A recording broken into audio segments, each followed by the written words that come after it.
Tanah longsor terjadi di 3 lokasi memutus akses jalan di jalur lintas Sumatera, Kabupaten Tapanuli Selatan, Sumatera Utara. 1 truk tangki Pertamina dan 2 mobil terjebak material tanah longsor. 1 mobil Innova dah. Itu dia Innova ya. Masih kondisi mesin hidup. Tanah longsor terjadi di 3 lokasi berbeda di Jalan Lintas Sumatera, Kabupaten Tapanuli Selatan, Sumatera Utara. Sebuah minibus yang sedang melintas terbawa material tanah longsor ke dalam jurang yang menyebabkan pengemudi dan penumpang luka-luka dan dilarikan ke rumah sakit terdekat. Lokasi kedua, 1 km dari lokasi pertama, sebuah truk tangki Pertamina terbawa material tanah longsor dan menabrak sebuah warung kopi serta 1 unit minibus terbalik dan rusak parah pada bagian depan. Tiba-tiba aja nih. Oh, tiba-tiba longsor bang ya? Ya, longsor. Karena hujan ya bang ya, udah satu hari. Dua ada berhentinya. Ada berhentinya bang ya. Oh, di sini emang sering terjadi longsor bang? Oh, seperti apa bang? Kalau di sini emang enggak, yang di sana aja itu. Yang titik kedua. Baru kali ini lah berarti. Ya, kalau ini baru kali ini. Akibat peristiwa tersebut, arus lalu lintas lumpuh total. Beberapa pengendara yang melintas di lokasi kejadian terjebak macet hingga 14 jam. Istilahnya nunggu ini lah bang, nunggu evakuasi untuk jalan ini kan. Oke, abang bersama keluarga bang? Ini bang Minda? Iya, bersama keluarga sama kawan. Kendalanya apa aja nih bang? Setelah lama tertahan di sini bang?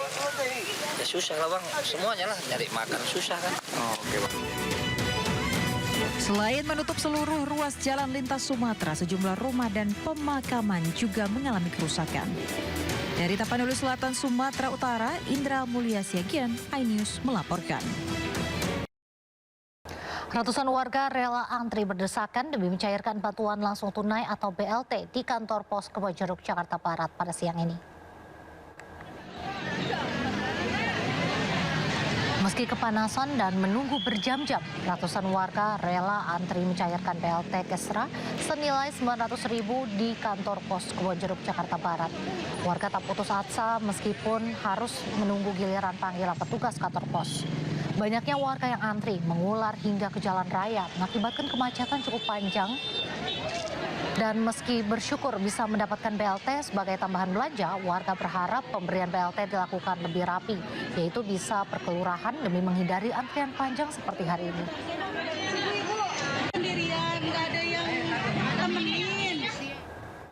Sementara itu, petugas Dinas Sosial Kabupaten Bogor memasang stiker penerima bansos di rumah bagus yang memiliki mobil mewah. Pasca viral di media sosial, hak pemilik rumah sebagai penerima bansos dicabut.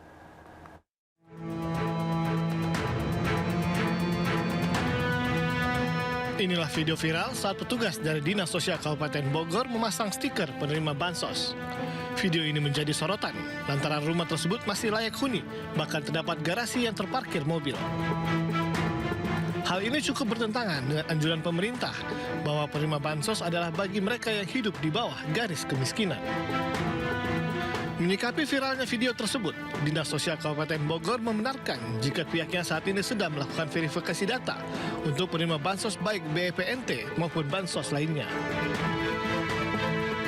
Kami menerima pernyataan pengunduran diri yang bersangkutan sebagai penerima bansos. Jadi ke depan yang bersangkutan tidak akan terima lagi. Ini langsung kita proses, kita usulkan ke pihak kementerian untuk tidak menurunkan bansos atas nama yang bersangkutan. Kita harapkan ada kesadaran seperti ini diikuti oleh yang lain. Kita harapkan seperti itu.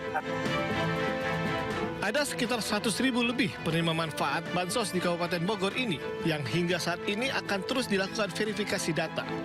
Bagi mereka yang sudah tercatat kategori mampu, maka hak mendapat bantuan sosial akan dicabut. Dari Bogor, Jawa Barat, Wildan Hidayat, iNews melaporkan. Kabar melegakan bagi pecinta hewan karena Gubernur Jakarta resmi mengesahkan larangan perdagangan daging kucing dan anjing. Aturan tersebut dituangkan dalam Pergub setelah mempertimbangkan masukan serta saran dari komunitas pecinta hewan.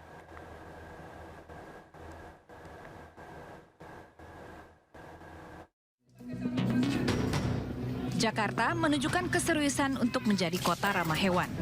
Baru-baru ini Gubernur Jakarta Pramono Anung resmi melarang perdagangan dan konsumsi anjing dan kucing. Larangan ini tertuang dalam peraturan gubernur yang menutup rapat celah jual beli serta penyembelihan hewan penular rabies seperti anjing, kucing, termasuk kelelawar. Saya telah menandatangani Pergub nomor 36 tahun 2025, larangan untuk memperjualbelikan hewan penular rabies atau HPR untuk tujuan pangan, baik dalam bentuk hewan hidup maupun berupa daging dan atau produk lainnya, baik mentah maupun dalam olahan. Alasan utama Pergub ini ditandatangani tak lepas dari alasan kesehatan serta kesejahteraan manusia.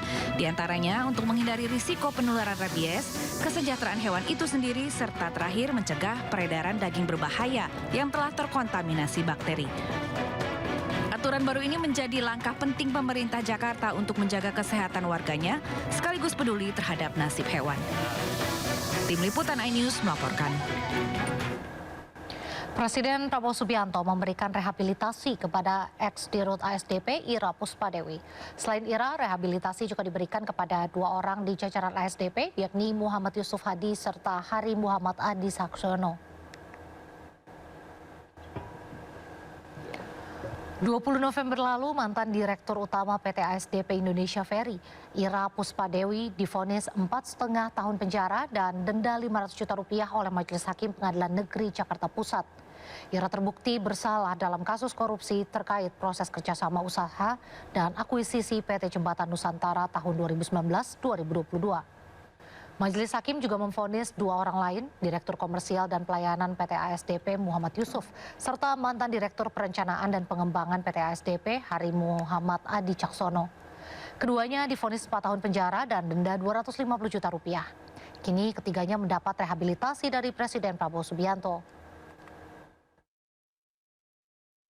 Terhadap perkara nomor 68 Pitsus TPK 2025 PN Jakarta Pusat atas nama Ira Puspadewi, Muhammad Yusuf Hadi, Hari Muhammad Adi Caksono.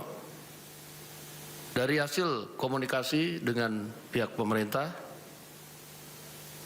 alhamdulillah pada hari ini Presiden Republik Indonesia Bapak Prabowo Subianto telah menandatangani surat rehabilitasi terhadap 3 nama tersebut. Dan ini surat sudah dikeluarkan dan ditandatangani oleh Presiden. Sebuah bandara di Morowali, Sulawesi Tengah beroperasi tanpa melibatkan otoritas negara. Menteri Pertahanan Syafri Samsudin segera mengevaluasinya agar tidak menjadi ancaman kedaulatan negara.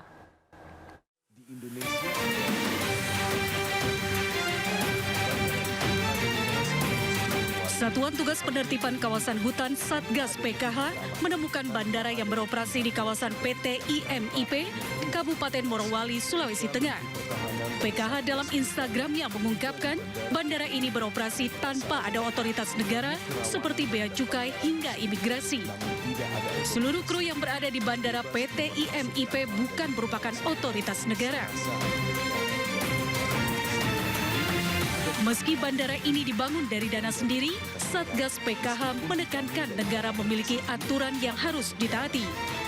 Karena dikhawatirkan akan bebas keluar masuk negara tanpa adanya pengawasan ketat.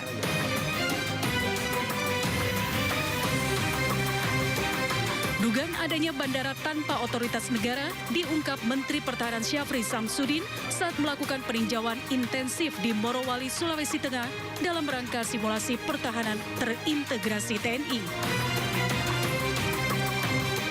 Bandara yang tidak memiliki perangkat negara yang bertugas di dalam bandara tersebut.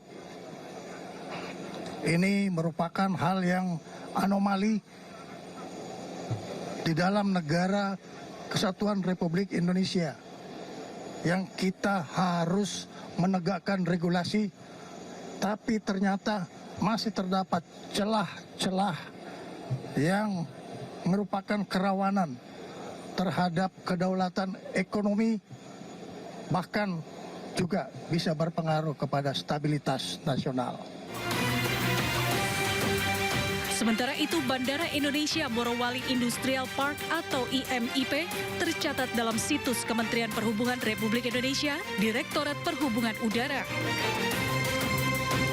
Bandara IMIP dikelola oleh pihak swasta. Bandara ini berlokasi di Desa Fatuvia, Kecamatan Bahodopi, Morowali, Sulawesi Tengah.